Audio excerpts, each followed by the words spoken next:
Have you ever caught yourself scrolling endlessly, knowing you've got things to do, but you just don't?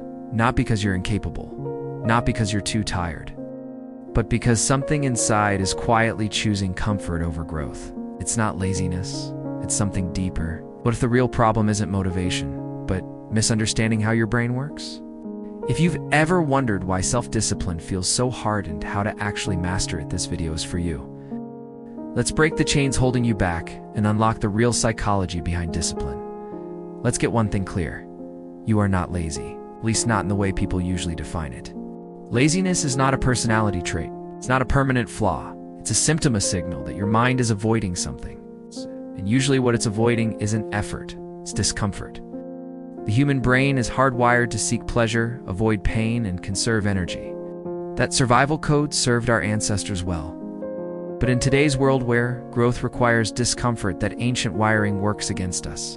Procrastination, for example, isn't about being irresponsible. It's about your brain protecting you from perceived pain, fear of failure, fear of judgment, fear of not being good enough. You avoid writing the paper, making the call, going to the gym, not because you're lazy, but because your brain associates those actions with stress. And here's the twist. The longer you avoid it, the more painful it becomes in your mind. Discipline is not about forcing yourself to do things you hate. It's about training your brain to stop running from temporary discomfort and start pursuing long-term rewards. But here's what most people get wrong. Discipline isn't a one-time decision. It's not just grinding harder. It's a system, a lifestyle, a mental framework. True discipline starts with awareness. Think about this. Every time you delay action in favor of comfort, you're strengthening a neural pathway, one that says, avoid effort. But every time you push through, even in small ways, you create a new one that says, I follow through.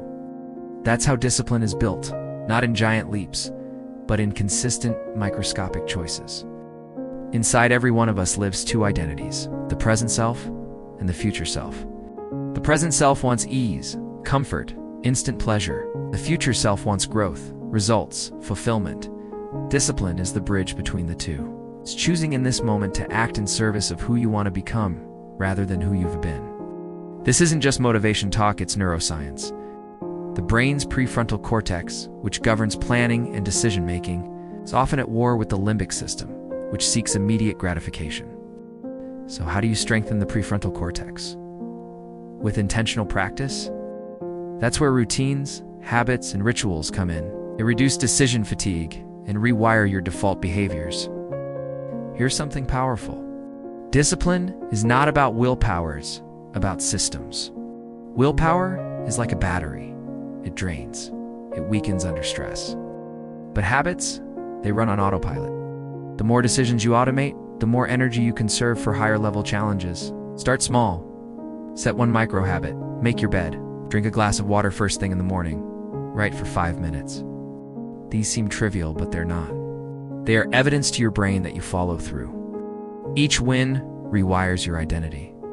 Over time, your self-image shifts from I'm lazy to I'm disciplined. When your identity changes, everything else follows. Want to know the fastest way to become disciplined? Stop focusing only on goals. Start focusing on identity. Don't say, I want to write a book. Say I'm a writer. Writing is what I do. Don't say, I want to get fit. Say I'm someone who never skips a workout. When discipline becomes part of your identity, you no longer negotiate with yourself. Think about athletes, entrepreneurs, creators. They don't rely on motivation. They operate from identity. Their habits are expressions of who they believe they are. The good news? You don't need proof to start building that identity. You just need to act in alignment with it heaven before you believe it fully. Let's go deeper.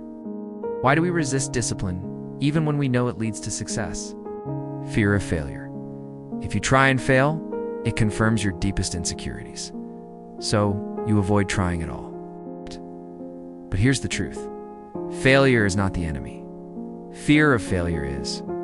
Discipline teaches you to show up anyway. It's how you learn to outgrow fear. It's perfectionism. You tell yourself, if I can't do it perfectly, why do it at all? But perfection is a trap. Discipline is not about perfection. It's about momentum.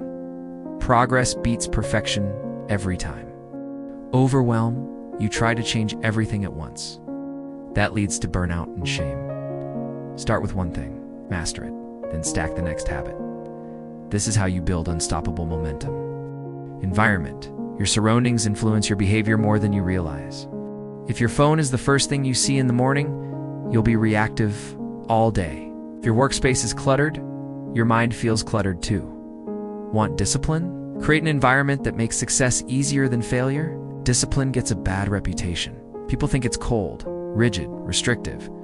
But real discipline is not punishment. It's an act of self-love. It's saying, I respect myself too much to keep living beneath my potential. It's choosing what you want most over what you want now. Discipline is freedom. It frees you from regret, frees you from inconsistency, frees you from being a slave to your emotions. The truth is, you will not always feel like doing the work. That's normal. That's human. But feelings aren't commands. You don't have to wait for the perfect mood. The most successful people in the world act despite their emotions, not because of them. Discipline is built when you show up on the days you least feel like it. Remember this: doing the thing creates the feeling. Action leads to motivation, not the other way around. Here's where everything changes. You don't need a new year. You don't need Monday. You don't need to feel ready. You just need a moment of clarity and a decision. That moment is right now. You've already wasted too much time waiting for perfect conditions. Perfection is a lie. Motivation fades. Inspiration comes and goes. But your decision, that's your power. Right now, you can decide.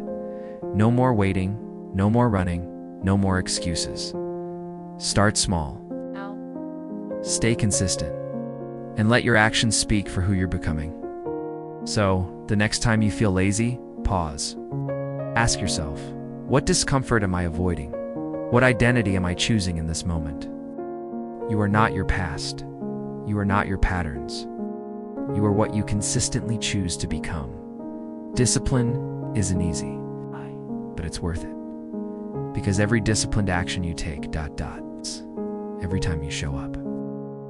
You're writing the story of a stronger, more resilient, more powerful version of you. And that version, they're waiting for you to step up. Right now, not later, not someday.